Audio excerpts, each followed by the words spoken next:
歡迎收聽協康會電台講聲你知，我係主持 Amber。我哋今日好開心邀請到蘇老師，佢已經做咗7年特殊幼教。今集佢會分享一下點解佢當初會入呢一行，呢一行又有啲咩挑戰呢？ Hello 蘇老師。 Hello Amber。唔經唔覺啦，你就做咗7年咯，可唔可以分享一下當初點解你會入呢一行嘅？其實呢一行都係我大學畢業第1年嘅工作。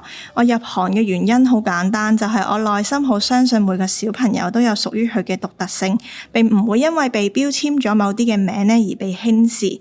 我好鍾意同家長同行，成為佢哋嘅支持者。喺入行呢幾年，我成日都鼓勵家長唔好因為小朋友被確診為有特殊學習需要咧就放棄同埋失落，反而需要更加多時間、耐性，同我哋一齊努力去發掘小朋友嘅無限性。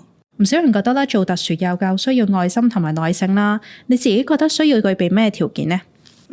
其實特殊幼教唔單單需要愛心同埋耐性，我覺得咧有2樣嘢咧係我認為更加需要嘅。第一就係抗壓力，第二就係觀察力。一份好嘅抗壓力咧，好能夠去應付我哋嘅工作。好多時候喺教學嘅過程裏面都需要一眼觀察，一下唔留意，意外就會發生。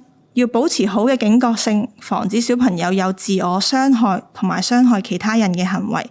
另外喺平時應付日常嘅文件之外，都需要調節好個人嘅情緒。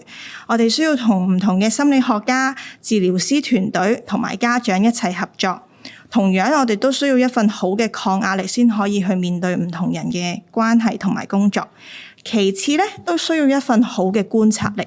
正如我所講咧，每個小朋友都係獨特，好多時候都有情緒行為嘅問題，但未必單純係曳令到佢哋係咁樣，可能係佢哋冇合適嘅表達內心情緒嘅方式。如果老師觀察力夠強，佢哋就可以敏銳每一個小朋友真正嘅需要，幫佢哋用正確嘅方法表達自己。另外，好嘅觀察力都會令一個老師分析到每一個學生嘅長短強弱，喺設計個別教育計劃嘅時候更加可以得心應手。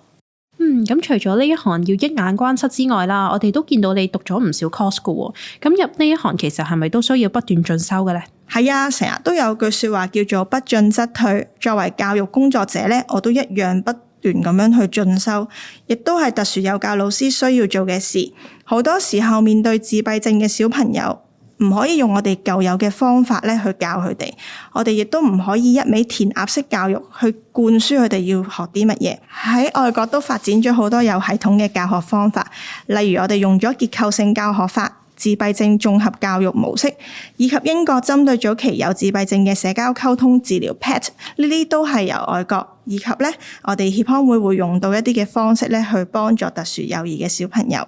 上面提到咧係作為特殊幼兒老師需要認識嘅知識啦，但隨住小朋友去成長環境嘅改變，好似依家咁，佢哋更加輕易咧就接觸到一啲電子化嘅工具，我哋都需要去學多啲電子元素嘅教學模式，豐富我哋嘅教學素質。聽你咁講，其實入呢一行嘅人其實都需要保持一種學習嘅心態㗎。你有冇話啲說話想同入行嘅人講呢？入呢一行嘅人，我首先想同佢哋講，我都好欣賞佢哋願意進入呢一行。只要有熱誠，保持入行嘅初心，就可以迎難而上。我認識咗好多師弟師妹，佢哋都會擔心咧自己應付唔到，所以好膽怯唔敢入嚟呢一行。但係如果冇教學經驗，係咪真係唔可以入嚟呢？